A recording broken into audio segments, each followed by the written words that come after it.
민주당은 그동안 민생을 챙기자는 명목으로 영수회담을 요구해 왔습니다. 그런데 지금의 태도를 보면 국민을 위해서가 아니라 자신들의 승리 세레모니를 위해서 영수회담을 하자는 것 같습니다. 대통령실은 의제 제한 없이 자유로운 형식으로 가능한 빨리 회담을 열자고 제안했습니다.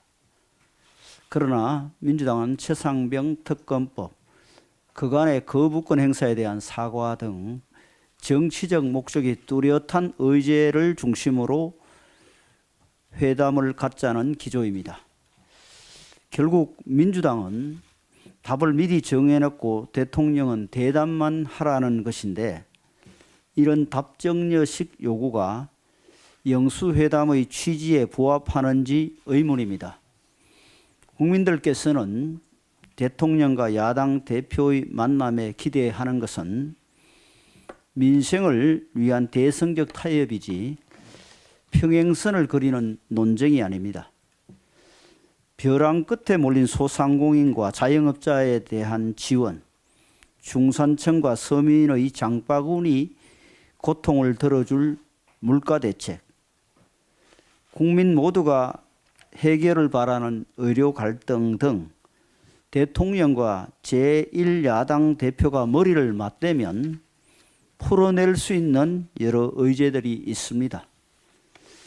그런데도 민주당이 왜 생산적인 논의 대신에 정쟁 유발 의제들만 고집하는지 이해하기 어렵습니다.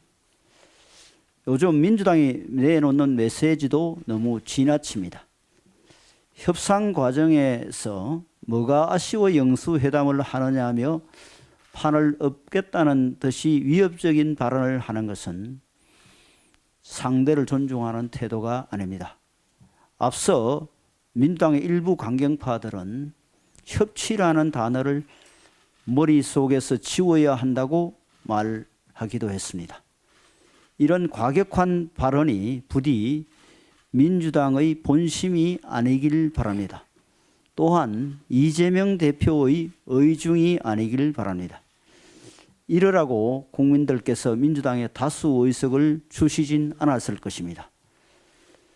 민주당이 의회 권력을 협치에 쓰지 않고 정부를 굴복시키는 데 쓰려 한다면 22대 국회의 앞날이 크게 걱정되지 않을 수 없습니다. 민주당은 영수회담에 실린 국민들의 기대를 저버려서는 안 됩니다.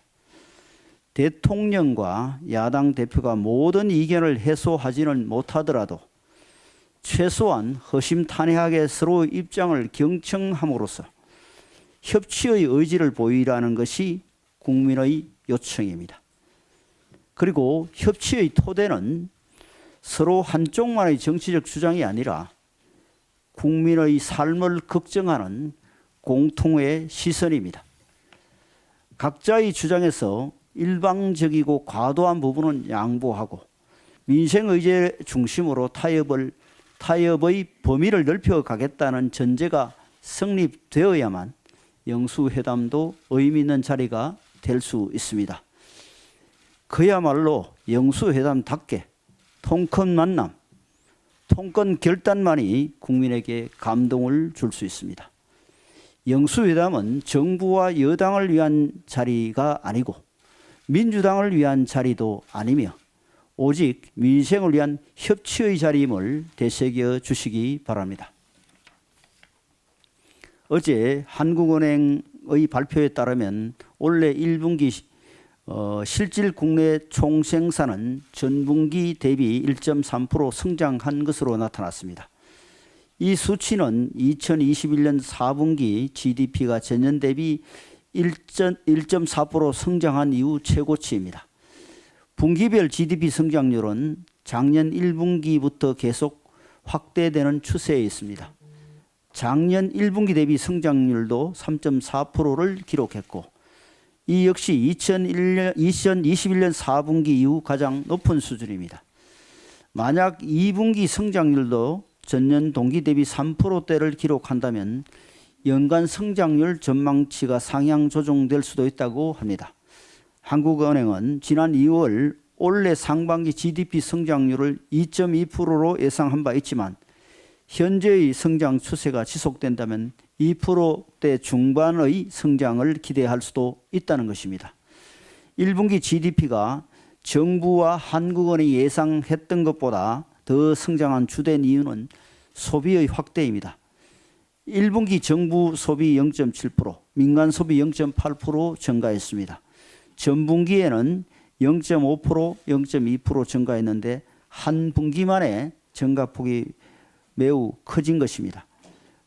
원래 내수 부진에 대한 우려가 컸었는데 우려와 달리 내수가 확대되며 성장을 견인한 것은 반가운 소식입니다. 하지만 민간 소비나 건설 투자와 관련된 전반적 여건이 녹록지 않기 때문에 이러한 성장세가 계속 지속될 수 있을지는 미지수입니다. 현재 정치권에서 민생 회복에 대한 논의가 진행되고 있는데 1분기 경제 성적표의 이러한 속사정을 잘 고려해야 할 것 같습니다. 정부는 과도한 인플레이션을 유발하지 않으면서도 민간 소비의 진작을 통해 성장세를 유지할 방안을 마련해 정치권과 논의해 주시기 바랍니다.